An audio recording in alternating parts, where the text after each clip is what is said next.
देखिए, पिछले 3 दिन से हमने 0 आवर्स में हमने नोटिस लगाया था, पर हमें मौका वहां मिला नहीं अपनी बात रखने का। पर मेरा जो मुद्दा था वो था कि अमृतसर के एयरपोर्ट को बड़ा किया जाए, क्योंकि हम जानते हैं कि बहुत सारे पंजाबी जो हैं वो अमृतसर से, क्योंकि फ्लाइटें बहुत कम हैं, स्पेशली कनाडा या फिर अमेरिका की बात करें तो कोई फ्लाइट नहीं है, तो उन सारे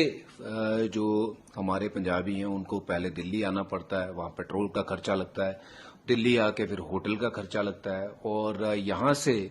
जब आप चले भी जाते हो वहां पे तो किसी को लेकिन अगर वापस आना होता है तो फिर उतना ही समय वापस आने में भी लगता है। जो कई बार तो हमने देखा है कि हमारे जो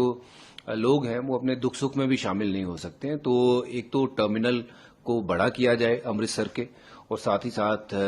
जो फ्लाइटें हैं जो कनाडा के लिए, अमेरिका के लिए या और भी कई देशों के लिए वहां से शुरू की जाए, क्योंकि ये बहुत अनिवार्य है। अभी हाल फिलहाल में जो समझौता हुआ था कनाडा और भारत का, कि जिसमें बहुत सारी फ्लाइटें चलाई जाएंगी, उसमें अमृतसर का कहीं नाम नहीं था, और तकरीबन 10 लाख से भी ज्यादा जो लोग हैं पंजाबी लोग वो कनाडा में बसे हुए हैं। तो जिसके कारण ना मुझे लगता है कि बहुत बड़ी सुविधा होगी पूरे पंजाब के लिए अगर उस टर्मिनल को बड़ा किया जाए और साथ ही साथ फ्लाइट्स वहां पे से शुरू की जाए। सुबह कल नीति आयोग की मीटिंग है जो इंडिया ब्लॉक के लोगों ने अटेंड करने का मना करा है, जिसमें आम आदमी पार्टी के जो आपके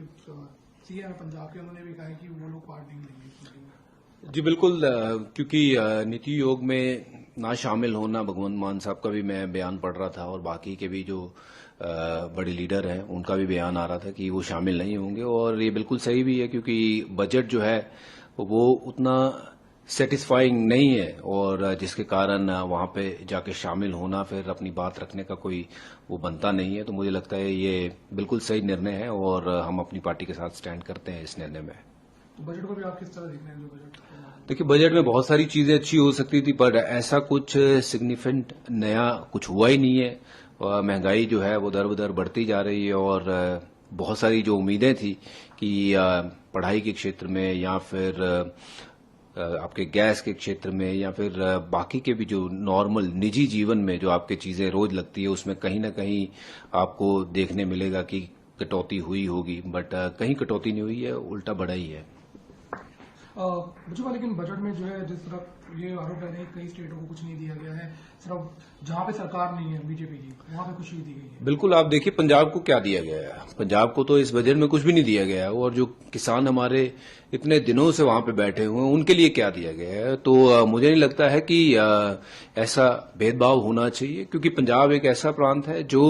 पूरे देश का जो है वो पेट भरता है। तो पंजाब के लिए आपने बजट में कुछ दिया नहीं है, पंजाब को अलग रखा है, एक या दो स्टेट को छोड़ के। मुझे नहीं लगता है कि इस बजट ने किसी का फायदा किया है। देश और दुनिया की तमाम बड़ी खबरों से जुड़े रहने के लिए लाइक करें, सब्सक्राइब करें यूट्यूब पर सच को हिंदी चैनल, और बेल आइकन दबाकर पाएं लेटेस्ट अपडेट सबसे पहले।